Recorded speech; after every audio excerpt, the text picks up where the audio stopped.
All right. Now, you remember from a few videos ago, I'm working on this converted to Victrola 4. Someone turned into a horn machine. Probably was done for a theater production or motion picture, something like that. They did a fairly decent job on the conversion with the tone arm and all of that stuff. The owner would like me to get it running for him and do a few other things. And it had a broken mainspring in the motor, that was for sure. But we quickly ran into issues with the governor, which the body of the governor, the weights and such, where is it? It was blown apart. That's what's left of it. that was destroyed. After I got into it, I discovered that somebody had altered or lost one of these cups here, one of these bearing, this one actually, these bearing cups here. And not only did they substitute the wrong bearing cup in there, but they didn't even put a ball bearing in it, which you can't run. You can't run a machine. Try running your car engine short of bearing and see how far you get. It's not good. Now, the problem with this is a very early motor for a Victrola 4. They were blowing out probably the last of the earlier straight cut gear motors like this. This is basically the same motor that's in my Victor 2, my 1905 Victor 2. Straight cut gears, the old pressed in barrel cap there, spring barrel cap. The cast iron is not like a lighter polish to it. It's this dark gray. And they use different bearings. That's one thing you notice right away. Now, this is the shaft with the straight cut gear. This is the spiral gear. Now, these bearing cups here, right here, this little shaft that sticks out on both of them. On this one, it's larger. This one is the same type of governor. This is the governor shaft, the same type of governor shaft that would be used all the way up to the last of the Victrolas. They all use the same thing. HMV used them too. Same thing. These ones go like before 1911. Like mid-1911 all the way back to who knows how far. At least as far back as 1905, because I know it's the same as my Victor 2. Now, what happens here, this is the correct bearing shell on here. This is not. And and we just dropped it on the floor, but that's okay. We have another. There's no ball bearing in it anyway. This is too big, and it just wobbles all over the place like that when it's spinning. You can't maintain a decent speed. Not good.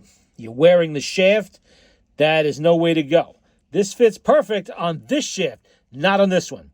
This has a smaller diameter little shaft coming out of there that goes into the bearing, and a smaller ball bearing too. The ball bearings for these larger ones, I don't have a small one here. You see it? That's the ball bearing that's inside these bearing cups. These are the larger ones that will be used all the way up to the end of the Victrola era. Possibly beyond, I don't know. So I first tried to do things the normal way. Let's see if we could find the correct part and simply substitute a bearing shell in there.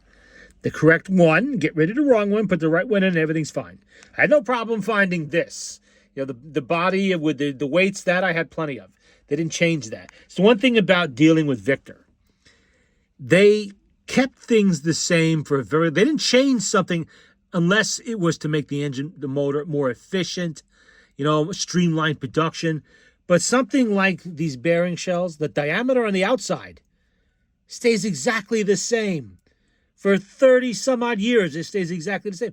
So that means if you find a bearing from a later machine, it will actually fit in there. And that's why they were able, whoever did this motor first, that's how come they were able to put one of those in there. Because it did fit in the motor housing, it just won't fit on the shaft. The shaft is too small, it's banging around. So I got the idea, finally, after a couple of weeks of screwing around, trying to find the right part, calling around here and there, looking through my own supplies.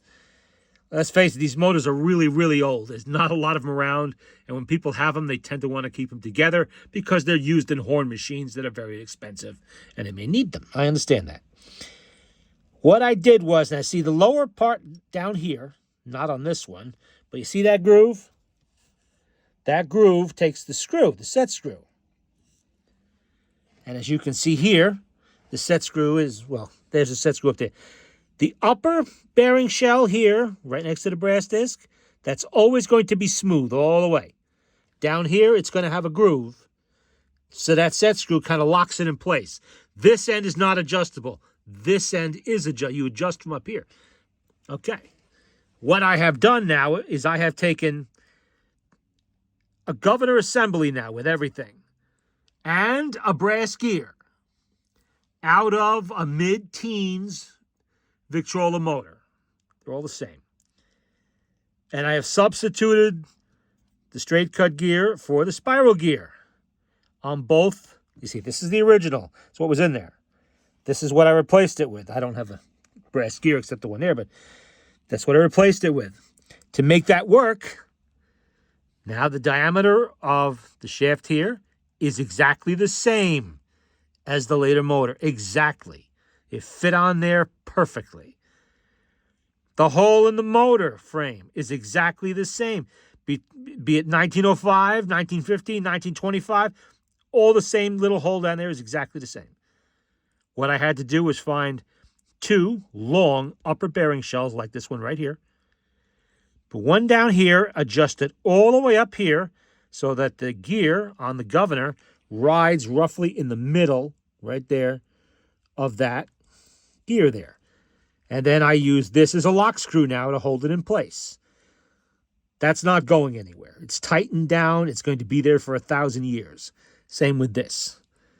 This is the one, that's normally without a groove. Now, you got to be careful when you center one of these. It's not really centered, but what you have to do, you see that screws right there? That's your, let it focus. That is your bearing, that's your spring screws and all of that. See, you don't have a lot of clearance there, so you got to make sure you get the clearance right, which I have done. And it works. Now, it's the kind of thing you can do when you have a lot of spare parts lying around. It took 2 separate motors to make enough parts to make this work. I had to get bearing shells out of 2 motors, the shaft out of one of them, the gear out of one of them, and now we have a functional motor. That was the object here. This is not a horn machine for real. This is not a $2,000, $3,000, $4,000 machine. This is something somebody cobbled together out of spare parts. So this will get the motor running, and that's all we need to do here. We're not going for originality. That ship has sailed a long time ago. And here we go. Look at that. Ooh, I don't want to go too fast. It's working. We now have a functional governor. Our new mainspring is in there. And we have our power plant. Now the project can move forward. And I could stop searching the internet every other day trying to find the right bearing shell. We're good. And for those of you who may run into a similar problem with these older motors, this is your solution. But you're going to have a couple of parts motors from a later Victrola. Not that that's hard to find. eBay has hundreds of them. You can find them all the time. It's not a big deal. And any of the parts suppliers can come up with these parts fairly cheaply. One thing I do recommend is that you take your brass gear and your governor shaft there from the same motor.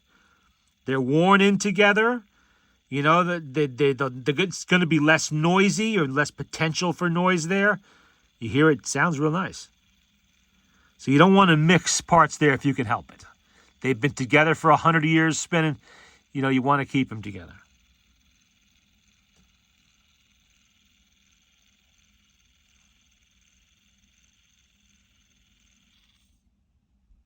So that's how we took care of that problem.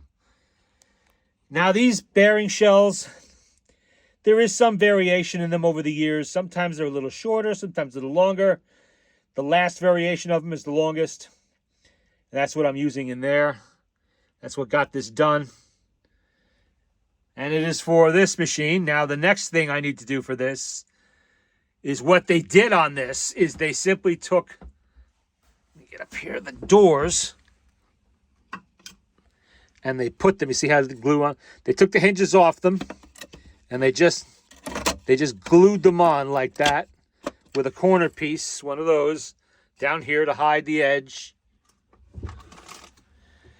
And the owner would like to get rid of that. See how they did it here?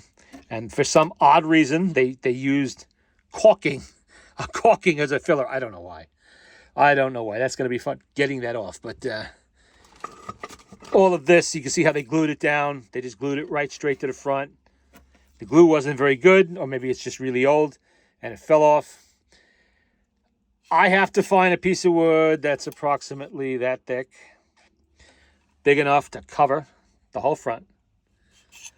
Roughly that grain, quarter sawn oak, with no holes in it, and that patina so that it matches the rest of the machine. That may be an impossible task. If it is, I'm simply going to put the doors back on and reglue them properly so they won't come off, and that'll be that. I think if I find a panel like this from another Victrola 4, preferably a completely ruined machine except for this panel. Everything else could be bad except for this. And I will try to cut it to size and put it in there, glue it in place.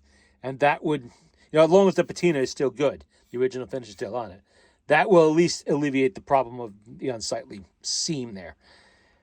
I actually had to go out and buy a brand new Ryobi little palm sander, 18-volt battery palm sander.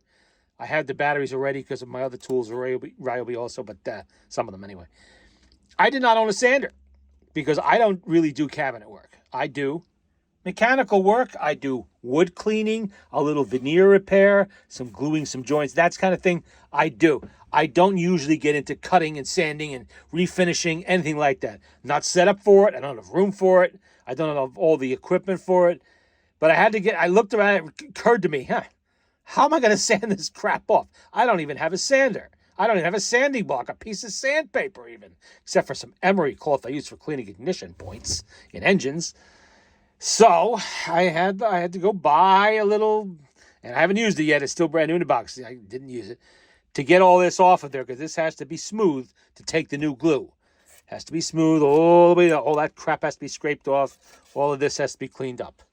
Down here, there's more of it. Like at each of the, I'm guessing at some point the corner pieces fell off and somebody put them on with caulk. I don't know why. I have no clue why somebody. I mean, in a world where Elmer's glue is available everywhere, why? Why would you use caulking? But somebody did. And, not just Elmer's, but we also have the Carpenter's wood glue, which you're really supposed to use on wood. Great stuff. That's great. I use it constantly. I go through bottles and bottles of that stuff. But that's what they used. And this, I don't know what kind of glue. This could be Gorilla Glue. Who knows what this is? Some kind of epoxy. It doesn't look like Elmer's. It's kind of crumbly. It'll sand. It'll sand off of there. And that's the next step in this project, is to take care of this. The motor board is glued. We have a functional motor, finally. Only took 2 weeks. I don't know why it didn't occur to me to start with. I was just kind of brainstorming this, trying to figure out how to do this, and it just occurred to me, I wonder if the diameter of that shaft is the same on all the Victrola motors, and I could just put a brass gear on there from a later motor and mock up somehow a later model governor shaft on there. And I knew it would work. If I could get the governor shaft to suspend in there and lock in place, it'll work. And it did. So just lucky that Victor was not the company to just arbitrarily change things for no reason. So if they didn't need to change the outer diameter of a bearing shell there, they wouldn't. If they didn't need to change the outer diameter of a shaft just because they went to a different kind of cut gear, they wouldn't do that either. And luckily, and I also found the screw that was missing on that bridge there that holds in the spring barrel. Brand new mainspring is in there. So that is the update. We got it done. And like I said, I'm putting this out there in case anybody else has a similar issue with an older motor like this, and it really doesn't matter that much about changing the parts over to something that will work, sometimes you have no choice. When you're dealing with stuff that's a century or more old, 120 years old, you use what you have. You use what you can find, and you make it work. Otherwise, it's just going to sit there dead. What good is that? Nothing here that I've done here will hurt this motor. All it will do is allow it to function and give it a working governor. That's it. And like I said, this is not exactly a museum, restoration here that is going to be worth thousands of dollars when we're done. I guess if you could trace it back to whatever movie they used it in, whatever point that was, maybe, you might have a little money in it, but that's going to be an impossible job. There's no property tags on or anything like that to identify it to a particular studio or anything like that. And I'm guessing just by the type of glue and the way the work was done, probably was done between 30 to 50 years ago. Around there somewhere. All right, I think we covered everything. The bearing caps. And by the way, when you do one of these motors, you need to get those ball bearings out of the shells. Don't just leave them in there and stick it all back together. That's not good, because then your shaft is going to be riding on one spot on the bearing for all eternity until it dimples and begins to cause a problem and excessive wear. You need to get it out. And sometimes it could be a real pain in the ass. I know. I've let these things soak sometimes for weeks to get them out. And they still don't want to come out. I have to put a little heat on them. Anyway, take a pill jar like this. You put it in there. Put them all in there. The shells, you get them out. Put some solvent in there. Paint thinner, naphtha, whatever you got that's thin, and the solvent. Don't use gasoline. That's too dangerous. But keep it to paint thinner or solvent like that. And then you agitate it. Just sit there and just agitate it. Let it sit. Agitate it more. Hey, you could put a vapor rust in there. You could put liquid wrench in there. Any number of things. PB blaster, spray some in there. Whatever is thin, it will penetrate. And just shake it. Maybe get a little pick. And you pick around in there a little bit inside the shell. Try to work the ball loose or break up some of the crud that's in there. And you get those ball bearings out. Now, you can get these ball bearings new. I would not replace them with new unless I saw a visible problem with the ball bearing, like it's dimpled somewhere. It's got a flat spot because someone let it sit in there stuck and didn't lubricate it for 50 or 75 years. Then, yeah, I would get a new one. Otherwise, I'm not going to get it. I'm going to stay with the Victor parts wherever possible. Victor knew best. And I have some brand new ball bearings, and frankly, I don't think they are precisely the same size. They seem a tiny bit smaller to me. I haven't mic'd them. They're awful small. I don't care enough to do it, but it probably would work. I'm sure it does, even if it is a tiny bit smaller. But I like to stick with original wherever possible, and I have enough spare parts that if I find a bad bearing shell or bad bearing, yes, these do get worn. Always check that. Take the shaft. Let me see. Where can I do this one-handed? A little difficult. I don't want to put the camera down. It's greasy on the bench. Stick it in there and try to wobble it. Well, I don't have a ball bearing in there, but you know what I mean. With a ball bearing in there, stick it in there and see if you have excessive wobble. You want it to be not so tight the shaft won't move, but you want it to be a fairly decent fit. If it seems sloppy, it hasn't been lubricated enough times over the years. It has gotten worn, and you're going to have to replace it. That could affect your speed. It could have a lot of issues pop up on the motor. Make sure it turns nice. That you have to inspect stuff like that. This is a high wear spot. This shaft and that brass gear are the two fastest turning things on this motor. They are spinning at 78 RPM all the time. That's faster than any other moving part on this whole motor. So if anything's going to wear, that's what's going to do it. It's going to happen there. So you want to make sure you've got a decent bearing shell and a ball bearing in there. Sometimes you'll get wear on the governor shaft itself, and you'll have to replace this. Now, in really, really extreme cases, I've never seen such a case, but it could happen. These aren't that hard to find. They're around. Although I like to have them in pairs. Brass gear with the shaft that it belongs with. Although this brass gear belongs with that shift. And there you go. The update for the Victor. What are we going to call this? The Victrola 4 horn machine. Here we go. The Victrola 4. The Victor 2/Victrola 4. I don't know. You know what I mean. There'll be more updates as I progress with this. This is the last project on my bench for this winter, and I hope to have it done sometime what's left of this year. All righty.